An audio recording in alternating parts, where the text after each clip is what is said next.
Morning guys, Toolman Tim here. Welcome back to the workshop where we build business, create community, find freedom, and share success. It's a Wednesday morning, which means it's time for another Tool Time Gear review. And as always, I've got a good one for you. This is yet another tool that the purchase was inspired by an ad I saw on Instagram. That seems to be the platform where I see all the cool tools. I ended up seeing these quick release, really neat, folding, heavy-duty sawhorses on Instagram, posted some pictures on my social platform and asked on all the social platforms and asked anybody else if they'd used them. Everybody who had responded said they loved them, but they're really expensive, and that these Toughbuilt C600, TB600 folding sawhorses are every bit as good in value, but about 25% less. So I want to tell you just in a minute here how much I absolutely love these beasts, so hang in there.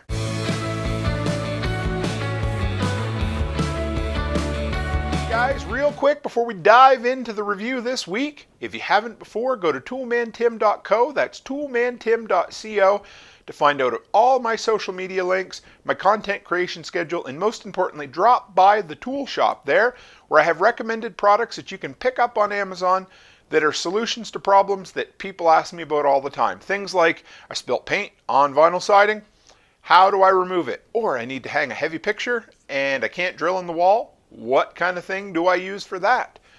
Products that have made me money or saved me money in my handyman business. I got recommendations there, and if you end up picking some of them up, it helps support the content that I create and all these cool tool review videos. So thanks guys, you know I appreciate it. All right, so this week is one that I've been wanting to do for a little while. Picked these up about a month ago, but I wanted to play with them a bunch before I could give you my full thoughts on it. And you know, I still haven't, I'll be honest, I haven't put them through as many paces as I would love to, but I may do a follow-up down the road once I really spend, 3 or 4 more months with it. But I've had these about 3 weeks now, and I've used them probably 4 or 5 times for projects around the yard here. Especially since, again, I've been on quarantine for the last 2 weeks. And these have come in really, really handy. Now, number one, of course, they're sawhorses. But one of the big things that they tout in their advertisements is the ability to make a really good work site job table. And that has been where these have really shone so far.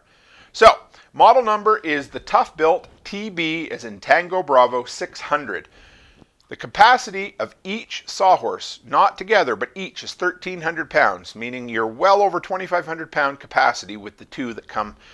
You have to buy them separate. They don't come as a pair like some of them, but if you have a pair, which you really need a pair if you're going to buy sawhorses. Anyway, it's like buying one sock. You just can't get by without it, right? So you'd have a well over 2,500 pound capacity. They've got a 4.5 star rating on Amazon out of over 850 reviews. Now they're heavy.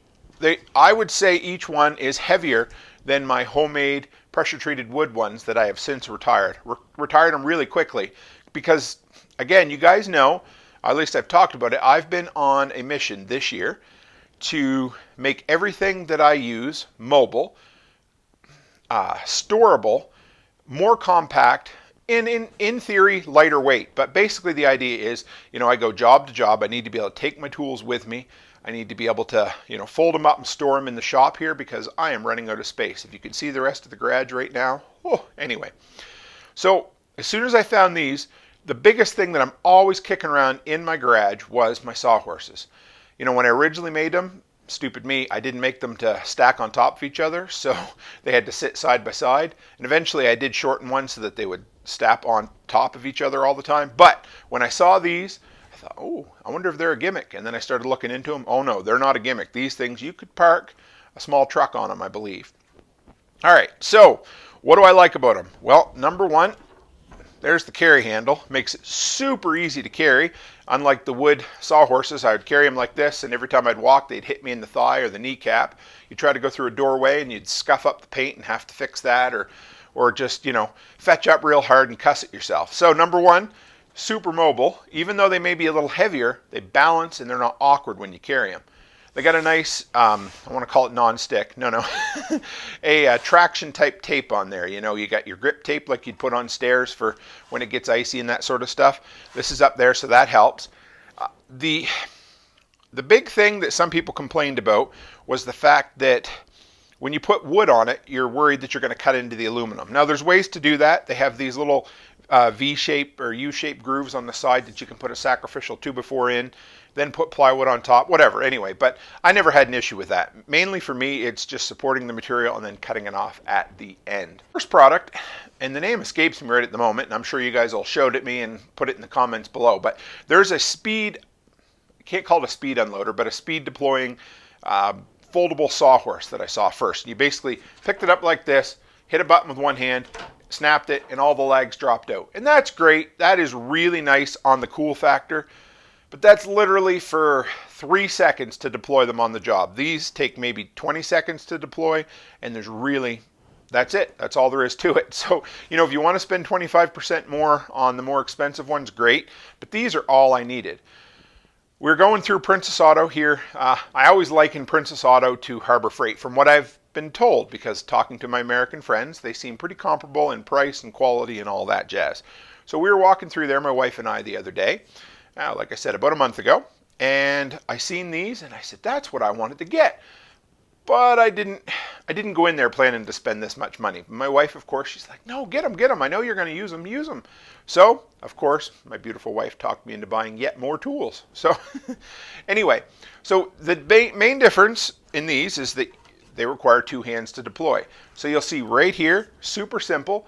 This one says open first, and this one says close first. So if a person can't figure that out, you probably have bigger issues. But anyway, I digress. So you just push that in, and that releases. Let me show you. So let's try to flip this guy around like so. Let's move this guy out of the foreground like so. All right. So you push that button in like this. And then normally I would just let gravity do its thing, but of course we're doing this upside down for the sake of video.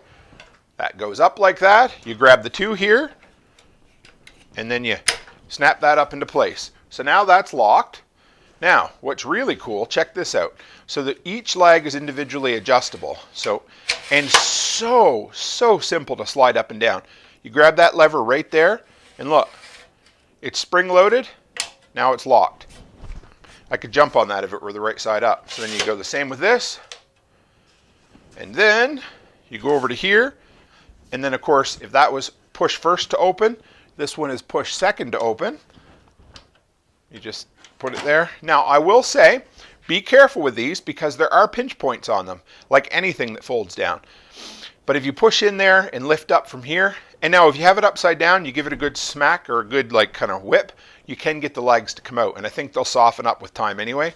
So there we go. Next set of legs, again, like that. You just push the legs up to lock them into place, and again, just like this.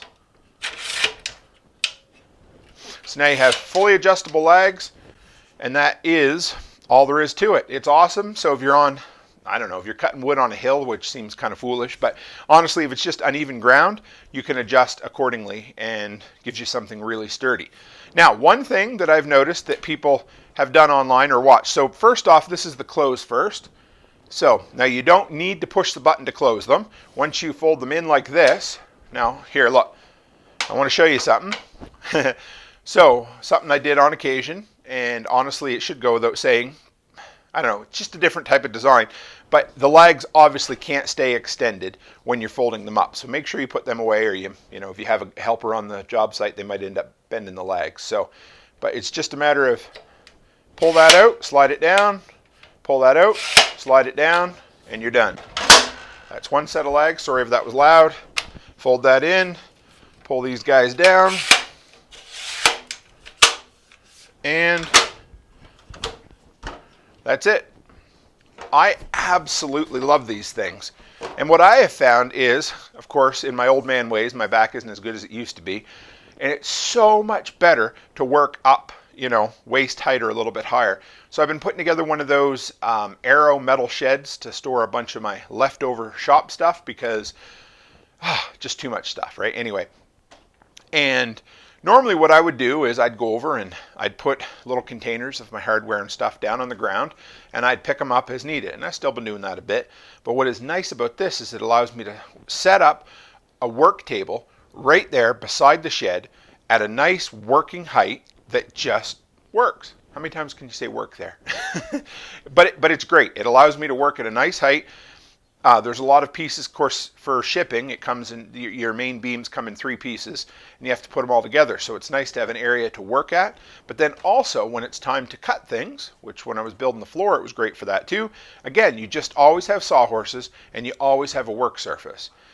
I've been using a couple of, I shouldn't say leftover sheets of 3/4 inch plywood, but I had to buy a sheet of plywood the other day for cover to haul a lift and a half of styrofoam 4x8 sheets. So I thought, well, I'm going to use it. I might as well buy a sheet of 3/4 inch plywood. And, oh, man, they bend you over for that right now. It's well over $100 at Home Depot, which is, last Christmas I bought it for $40. Anyway, I digress. So yes, 3/4 inch plywood's great for it. It's a little bit heavy. I would probably have a 2x8 sheet or, a 30-inch sheet or something. So after you've used these guys for even a couple of jobs, you get used to them. They seem kind of awkward and cumbersome the first couple times you use them, just because it's kind of a weird, I love the fact that they fold down. Works really well that way. It's cool, but it seems awkward and not intuitive when you first get started. So give it a few days or a few jobs and you'll fall in love with these things.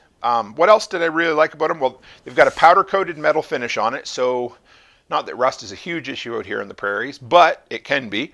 Especially if you scrape some of it off. But it's powder coated, really durable, should last quite a while. Nice paint on here as well. I mentioned the anti-skid surface on top, which is also really cool. They say they're about 20 pounds a piece. So when you get 2 of them together, they're 40 pounds. So they are fairly heavy, but they're compact. You can throw them under the back seat of a truck or in the back seat of a truck and not worry about it. And my big wooden sawhorses just always seem to get in the damn way. You load them in the back of the truck and they'd always be an afterthought, and either all your shit would get tangled around in them or they'd be on top and you'd be worried they're going to fly out while you're driving.